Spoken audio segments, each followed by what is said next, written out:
Before Cristiano Ronaldo ever kicked a ball, the world tried to cancel him. His mother, poor, overwhelmed, already raising 3 kids. When she got pregnant again, everyone told her the same thing. Don't do it. Doctors, neighbors, even close relatives, they all said she couldn't handle another child. They offered her abortion pills. She took them. They didn't work. She tried alcohol. It didn't stop him either. Why? Because Cristiano Ronaldo was never meant to be stopped. Even before he took his first breath, he was already defying the odds. Madeira, Portugal, a paradise for tourists, a trap for the poor. Cristiano was born into a house with no luxury, no privilege, no cushion to fall on. His room, shared with siblings, his father, a soldier turned gardener, broken by war and alcohol. His meals, rarely enough. He'd go to McDonald's and ask the workers for leftover burgers, but his biggest hunger wasn't for food, it was for more. More than poverty, more than pain, more than what his environment told him he deserved. Football wasn't a hobby for him. It wasn't a game. It was an escape, a one-way ticket out of misery. At 12 years old, most kids are still holding their mother's hand.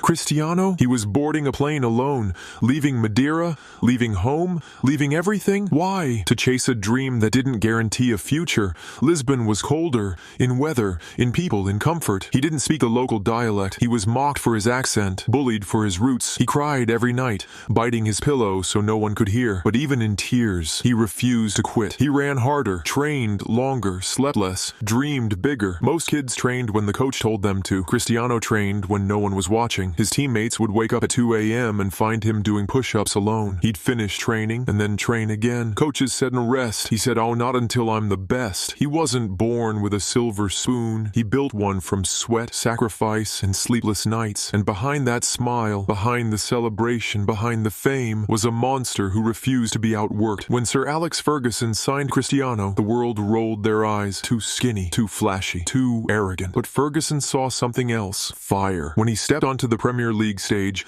defenders thought they could break him, but they couldn't even catch him. He wasn't just playing football, he was dominating it. Step-overs, screamers, assists, goals, records, everything he touched turned into noise. People called him selfish, but selfishness doesn't win titles. Discipline does. Sacrifice does. Ronaldo had both. Amid the glory came heartbreak. His father, Jose Dini Severo, died in 2005, not from an accident, not from age, from alcoholism. The man who gave him his first football couldn't watch his son conquer the world. Ronaldo had begged him to stop drinking. He offered him the world. His father chose the bottle. The most painful part, he died before seeing Cristiano lift the Ballon d'Or, before seeing him become a goat of football. Ronaldo never recovered, but he never let the pain slow him down. He turned grief into fuel, loss into fire. He was no longer playing to win, he was playing to honor. Every great hero needs a rival, and for Ronaldo, it was Lionel Messi, a natural-born genius, effortless, elegant. The media loved comparing them, but what they didn't say loud enough, Messi had Barcelona built around him. Ronaldo had to conquer his kingdom brick by brick. They said Messi was the artist and Ronaldo the machine. But machines don't bleed. Machines don't cry. Machines don't lift their country on broken knees. This wasn't just a rivalry. It was war. A silent, brutal, decade-long war where Ronaldo had to fight the narrative every single day. And still, he stood tall. They said he couldn't win with Portugal, that he was only good for clubs, that he was selfish. Then came Euro 2016, the final. Portugal versus France. Ronaldo started the game, and then disaster struck. An injury, early exit, tears. For a moment, the critics smiled, until he stood on the sidelines, barking instructions, coaching, screaming, bleeding with his team. He didn't play the second half, but he lived every second. When Portugal won, it wasn't just a trophy, it was a statement. He was never selfish. He was the heart of a nation. Real Madrid, the biggest club, the brightest lights, the heaviest expectations. Ronaldo walked in and said, "I'm home." In 9 seasons, 450 goals, 4 Champions Leagues, countless records shattered. But the media still doubted him. He was too confident, too muscular, too marketable. They said he cared more about looks than legacy. They couldn't accept that he was rewriting history. He didn't fit their mold, so they attacked him, accused him, tried to break his image. But Cristiano had built something stronger than a brand. He had built an empire, and kings don't fold under pressure. The world is cruel to its heroes, especially when they age. Ronaldo left Madrid, joined Juventus, dominated Serie A, but the headlines stopped caring. He returned to Manchester United, and for the first time, he sat on the bench, replaced, ignored, laughed at. The same people who once worshipped him now called him finished. The World Cup came, he was benched by his own country.